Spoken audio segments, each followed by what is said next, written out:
صلاح الدین ایوبی کیوں کر پیدا ہوگا؟ کیوں پیدا ہوگا صلاح الدین ایوبی جن کی نسلیں ناچ اور گانوں پر چل رہی ہیں؟ شادیوں میں عورتوں کو نچایا جا رہا ہے، شادیوں میں عورتوں کو جن عورتوں کو پردے میں رہنا چاہیے وہ عورتیں کیمروں کی اور ویڈیوز کی اور مردوں کی زینت بنی ہوئی ہے۔ ارے جہاں سے نسل کی شروعات ہو رہی ہے، جہاں سے ایک دوسرے کو رشتے میں باندھا جا رہا ہے، وہاں پر ناچ ہے، گانا ہے، دنیا بھر کی خرافاتیں ہیں، تو صلاح الدین ایوبی کہاں سے پیدا ہوگا؟ یہ آج ہمارے قوم کا المیہ ہے کہ نہیں ہے؟ شادی میں بیاہ میں لاکھوں کروڑوں خرچے کر رہے ہیں ہم، مگر تعلیم کے معاملے میں اور یہ تمام چیزوں کے معاملے میں ہم پیچھے ہیں کہ سماج اور معاشرے کے اندر، تمہارے آکوٹ کے اندر ایک ایسا وکیل ہونا چاہیے تمہارے سماج کا، تمہارے معاشرے کا، جو تمہارا معاملہ ہے، مسجد کا معاملہ ہے، وقف کا معاملہ ہے، مدرسے کا معاملہ ہے، عیدگاہ کا معاملہ ہے، وہ وکیل کورٹ میں جائے، تمہارے لیے تمہارا دفاع کرے، تمہارے لیے لڑائی لڑے۔ آج ہماری قوم کہاں سوئی؟ الحمدللہ نحمده ونستعینه ونستغفره ونعوذ باللہ من شرور انفسنا ومن سیئات اعمالنا من يهده الله فلا مضل له ومن يضلله فلا هادي له وأشهد أن لا إله إلا الله وحده لا شريك له وأشهد أن محمدا عبده ورسوله يا أيها الذين آمنوا اتقوا الله حق تقاته ولا تموتن إلا وأنتم مسلمون يا أيها الناس اتقوا ربكم الذي خلقكم من نفس واحدة وخلق منها زوجها وبث منهما رجالا كثيرا ونساء واتقوا الله الذي تساءلون به والأرحام إن الله كان عليكم رقيبا يا أيها الذين آمنوا اتقوا الله وقولوا قولا سديدا يصلح لكم أعمالكم ويغفر لكم ذنوبكم ومن يطع الله ورسوله فقد فاز فوزا عظيما أما بعد فإن خير الحديث كتاب الله وخير الهدي هدي محمد صلى الله عليه وسلم وشر الأمور محدثاتها وكل محدثة بدعة وكل بدعة ضلالة وكل ضلالة في النار أعوذ بالله السميع العليم من الشيطان الرجيم بسم الله الرحمن الرحيم ولا تهنوا ولا تحزنوا وأنتم الأعلون إن كنتم مؤمنين رب اشرح لي صدري ويسر لي أمري واحلل عقدة من لساني يفقهوا قولي سبحانك لا علم لنا إلا ما علمتنا إنك أنت العليم الحكيم رب زدني علما اللهم رب زدني علما۔ تمام قسم کی تعریفات، توصیفات، کبریائی، بڑائی، بزرگی، حمد و ثنا اللہ رب ذوالجلال والاکرام کے لیے لائق و سجاوار ہے، جو سمیع ہے، جو بصیر ہے، جو علیم ہے، جو علی کل شیء قدیر ہے، جس کی ذات بقا ہے، جو ہمیشہ سے اور ہمیشہ رہے گا۔ اسی رب تعالی سے ہم یہ دعا کرتے ہیں کہ بار الہ قیامت کے دن تک تمام نبیوں پر، رسولوں پر درود و سلام کے پھول نچھاور فرما، بالخصوص و بالعموم اللہ کے آخری نبی امام کائنات آمینہ کے لالے عبداللہ کے پیارے عبد المطلب کے دلارے جناب عربی حضرت محمد رسول اللہ صلی اللہ علیہ وسلم پر۔ محترم سامعین کرام، ملک کے موجودہ حالات کیا ہیں اور کس طریقے کا ماحول ہے آج ہمارے ملک کے اندر، ہم تمام لوگوں کے سامنے سب کچھ موجود ہے۔ آج اس خطبہ جمعہ کے اندر ملک کے موجودہ حالات اور ایسے حالات میں ہمارا کردار کیا ہونا چاہیے، اس موضوع پر مختصر طور پر آپ کے سامنے گفتگو کرنے کی کوشش کریں گے۔ رب تعالیٰ سے دعا کرتے ہیں کہ بار الہ قرآن و حدیث کے مطابق حق سچ بات کہنے کی مجھے توفیق دے اور مجھے بھی اور تمام لوگوں کو اس پر عمل کرنے کی توفیق دے، آمین۔ سب سے پہلے یہ جو حالات ہیں، یہ حالات کیوں آتے ہیں؟ اگر ہم دوسرے جملے میں کہیں کہ یہ مصیبتیں، یہ پریشانیاں مسلمانوں پر کیوں، تو اس کا سیدھا میں آپ کے سامنے قرآن و حدیث کے مطابق مختصر طور پر گفتگو کروں گا کہ یہ مصیبتیں اور پریشانیاں کیوں آتی ہیں، اور ان مصیبتوں میں ایک مومن کا، ایک مسلمان کا کردار کیا ہونا چاہیے۔ اس موضوع پر مختصر طور پر گفتگو کرنے کے بعد ہمیں کیا کرنا چاہیے، ملک کے موجودہ حالات کو دیکھتے ہوئے اس پر گفتگو کرنے کی کوشش کی جائے گی۔ سب سے پہلے قرآن مجید کی وہ آیت اپنے سامنے رکھیے جس آیت کے اندر اللہ رب العالمین نے وہ صیغہ استعمال کیا ہے جسے عربی زبان میں ہم یہ کہتے ہیں ضرور بضرور، یہ کام ہوگا، یہ ہوگا، اس میں کوئی شک نہیں۔ تو وہ صیغہ استعمال اللہ رب العالمین نے قرآن مجید کے دوسرے پارے کے اندر کرتے ہوئے تمام ایمان والوں کو مخاطب کرتے ہوئے فرمایا کہ وَلَنَبْلُوَنَّكُمْ بِشَيْءٍ مِّنَ الْخَوْفِ وَالْجُوعِ وَنَقْصٍ مِّنَ الْأَمْوَالِ، تمہیں ضرور بضرور آزمایا جائے گا۔ اللہ رب العالمین نے آزمائش کی شکلیں بھی بتائی ہیں۔ من الخوف، ڈر سے، خوف سے تمہیں آزمایا جائے گا، والجوع، اور بھوک سے تمہیں آزمایا جائے گا، ونقص من الاموال، مال کی کمی سے، تجارت میں گھاٹا اور نقصان دے کر کے ہم تمہیں آزمائیں گے، والانفس والثمرات، تمہاری جانیں لے کر کے، تمہارے والدین کی جانیں لے کر کے، تمہارے گھر میں کسی شخص کی جان لے کر کے، اور پھلوں کی کمی سے۔ یہ تمام شکلیں اللہ رب العالمین نے بیان کرنے کے بعد کہا وَبَشِّرِ الصَّابِرِينَ، ان تمام آزمائش میں جو لوگ صبر کر لیں ان کے لیے خوشخبری ہے، جنت کی بشارت ہے۔ پتہ یہ چلا کہ آزمائش ضرور آئے گی۔ کوئی بھی آدمی یہ نہیں کہہ سکتا ہے دنیا کے اندر کہ میرے اوپر کوئی مصیبت نہیں ہے، کوئی پریشانی نہیں ہے، کچھ بھی نہیں ہے۔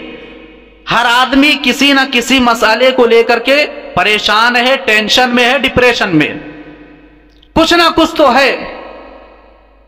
مصیبتوں میں، پریشانیوں میں ایک مومن کا پہلا کردار یہ ہونا چاہیے کہ یہ جو مصیبت ہے، یہ جو پریشانی ہے، یہ جو خوشحالی ہے، یہ جو دکھ ہے، یہ جو سکھ ہے، یہ جو امیری ہے، یہ جو غریبی ہے، یہ تمام کی تمام چیزیں کس کے ہاتھ میں ہے؟ اللہ کے ہاتھ میں۔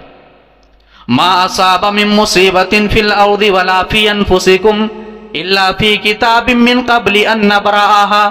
او میرے بندو، دنیا کے اندر جو کچھ ہو رہا ہے، یہ زلزلے آ رہے ہیں، یہ بھوکمپ یہ زمین کو ہلا دیا جا رہا ہے، پانی کو برسایا نہیں جا رہا ہے، قحط سالی ہے،